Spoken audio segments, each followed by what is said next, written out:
Hello বন্ধুরা, কেমন আছেন? আশা করি ভালো আছেন। আজ আমি পনির রান্না করব। চলুন তাহলে কি করে রান্না করি দেখা যাক। আমি আজ পনিরটাকে পুরো নিরামিষই রান্না করব। পনির আমি অনেকভাবে রান্না করেছি, এই পনিরটা পুরোটাই নিরামিষ করব। পনিরগুলোকে টুকরো টুকরো করে কেটে নিয়েছি, আলুগুলোকেও টুকরো টুকরো করে কেটে নিয়েছি। একটা বাটির মধ্যে আমি গরম জল নিয়েছি, তার মধ্যে লবণ দিলাম, একটু হলুদ দিলাম আর দিলাম একটু চিনি। জলের মধ্যে পনিরগুলো ভেজে রেখে দেবো, তাতে পনিরগুলো খুব সফট থাকে। এই জন্য পনিরগুলোকে বেশি ভাজতে নেই, হালকা ভেজে এইভাবে জলের মধ্যে রেখে ঢেকে রেখে দিলে খুব সুন্দর হয় পনিরগুলো। এবার আলুগুলোকে ভাজতে হবে।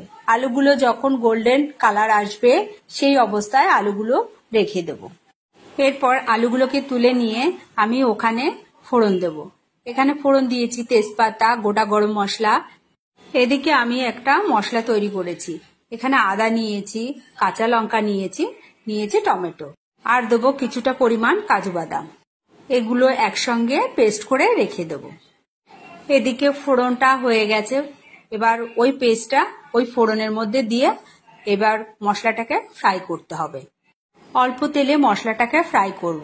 এখানে আমি অল্প অল্প জল দিয়ে মশলাটাকে কষিয়ে নেব। যেহেতু কম তেল দিয়েছি তাই অল্প অল্প জল দিয়ে মশলাটাকে ভেজে নিলে মশলার যে কাঁচা গন্ধটা সেটা থাকবে না এবং মশলাটাও সুন্দর ভাজা হয়ে যাবে। এখানে মোটামুটি আমি 3 বার জল দিয়েছি আর আস্তে আস্তে করে আমি কষিয়ে নেব। এর মধ্যে একটু লবণ দিয়ে কষাবো। মশলা কষাতে কষাতে দেখবেন জলটা পুরো শুকিয়ে যাবে এবং তেলটা ছেড়ে যাবে। সেই অবস্থায় বোঝা যাবে যে আপনার মশলাটা পুরোপুরি রেডি।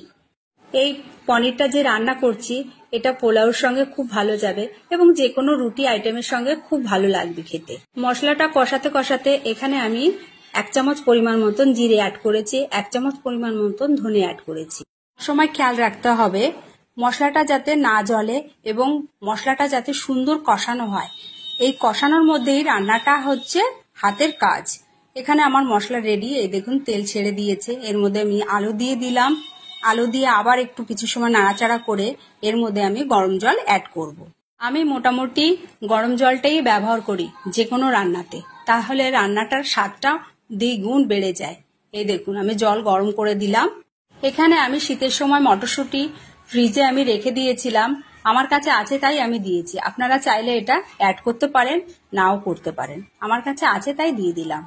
পনিরের মধ্যে একটু আলু মটরশুঁটি দিলে খুব সুন্দর হয়। এই দেখুন এর মধ্যে দিয়ে দিলাম। এবার জাল উঠে গেছে এই দেখুন, এবং আলুগুলোও হয়ে গেছে। আলু যখন হয়ে আসবে তখন আমি পনিরগুলোকে এর সঙ্গে আবার অ্যাড করলাম। পনিরটা দিয়ে আরো 2 মিনিট জাল দিতে হবে। পনিরে যখন জাল উঠবে এর মধ্যে আমি 2 কাপ পরিমাণ মতন দুধ অ্যাড করব। দুধ অ্যাড করলে পনিরের টেস্টটা খুব সুন্দর হয় এবং কালারটা দারুণ হয়। আমি সবসময় পনির রান্না করতে গেলে দুধই দিয়ে থাকি। আমি চাইবো আপনারাও এই দুধ অ্যাড করবেন।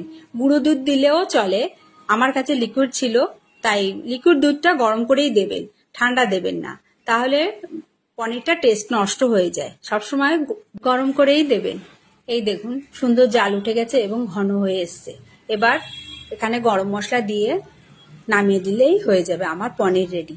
এই দেখুন কি সুন্দর হয়েছে কালারটা। এখানে গরম গরম পরিবেশন করবে, খুব ভালো লাগবে। আমার রান্নার ভিডিওগুলো আপনাদের যদি ভালো লাগে অবশ্যই লাইক কমেন্ট করে আমার পাশে থাকবেন। ধন্যবাদ।